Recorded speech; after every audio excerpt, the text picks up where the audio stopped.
Alright, so I've completed the match drilling for both the left and right side skins to the trailing edge and then also to the top ribs here in the counterbalance rib.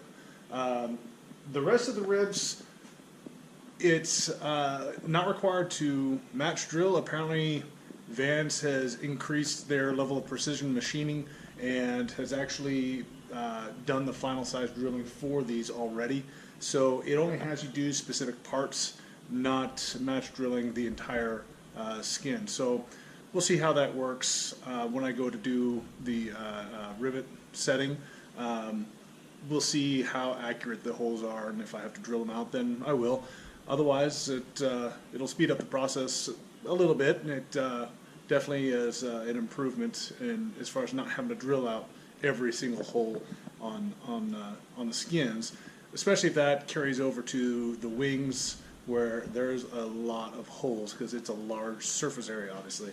So, so the process now is I've taken the skins back off. I've hung them back up to where I have all of my skins stored to try to minimize any chance that they'll get damaged.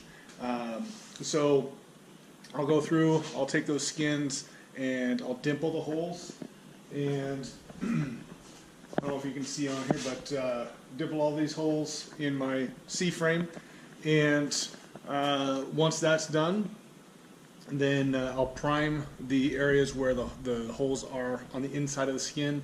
I'm not going to prime the entire inside of the skin, it's just a waste of weight, but it's a little bit overkill because I don't really think that you need to do a whole lot of priming anyway, but since I am exposing the metal by removing some of the cladding, which is the corrosion protection on the skin already, when I do the drilling and countersinking and things like that, it removes that barrier. So that's the reason I'm really priming what I am priming, but I'm not doing every piece completely covered in primer. So that's the process I'm going to go through, get that done, and then I should be ready to put everything back onto the skins. And once I'll rivet the ribs to the skins themselves, and then rivet the skins and everything to the rest of the skeleton frame. So we'll go from there and kind of see how this proceeds. So should be fun. All right, and so with that, welcome back.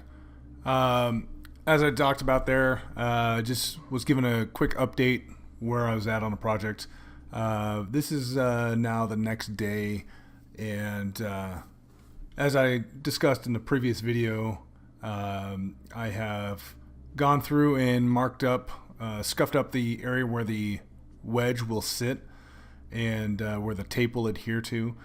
And now I'm in a process of trying to,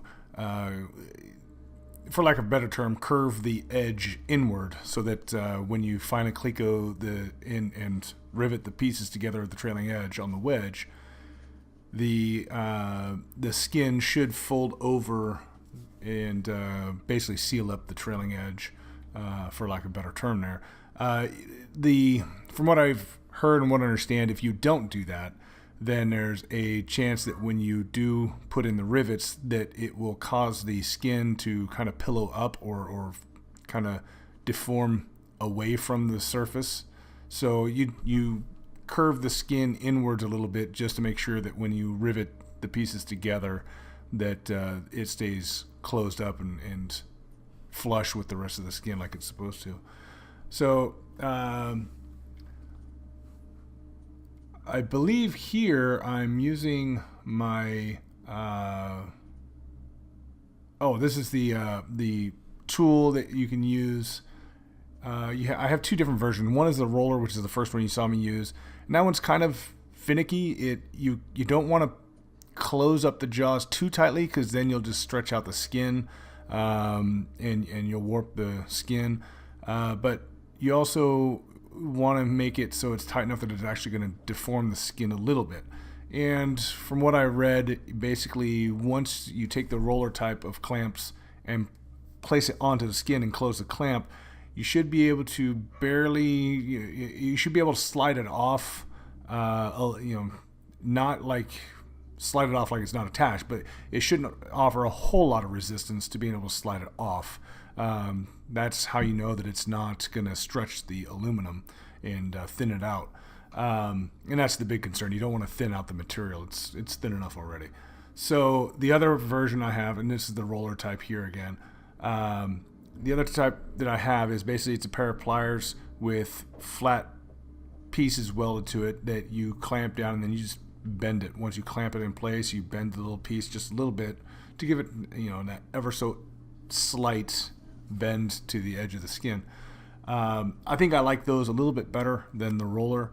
I'm not sure that I like how finicky the rollers can be trying to get it. So here I am using the table edge as a fulcrum, basically, as a pivot point. It's just a basically flat piece of metal welded to the ends of a pliers, and use that to kind of fold the edge of the skins.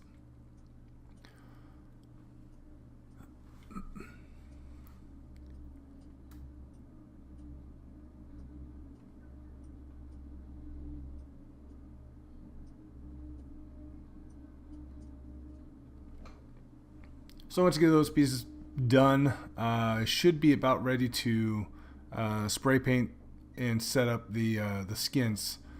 So I'm going to get everything disassembled here, take the skeleton apart. Again, that's the general process. Just as you get something put together, it's time to take it apart again and do all the actual prep work for final assembly.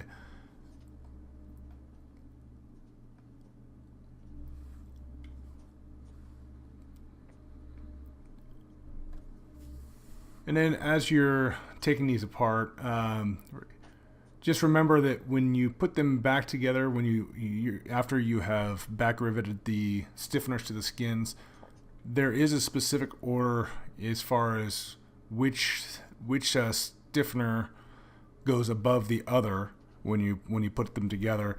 And then also you have to pay attention to how they line up with the bracket attached to the spar. I believe all the stiffeners are supposed to go underneath the bracket. And when I first put the skins together, I did the opposite. I put them on above the bracket. And the issue is it could cause issues when you're trying to line things up and do the riveting. So I had to take apart some of the blind rivets I'd put in so I could get all of the stiffeners on the correct side of the L bracket attached to the spar. So just pointing that out to remind you that as you're going through the instructions, make sure you're reading the entire step and that you understand what it's intending for you to do before you just start working on the step. And that's the problem I had done, is I made assumptions and figured that I knew what it was intending for me to do and didn't really fully read the step.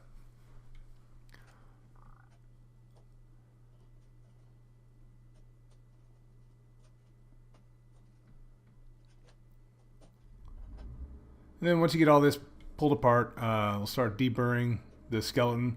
Again, I use a drill with the deburring bit attached in the drill, and here I'm working on the inside holes with my deburring tool.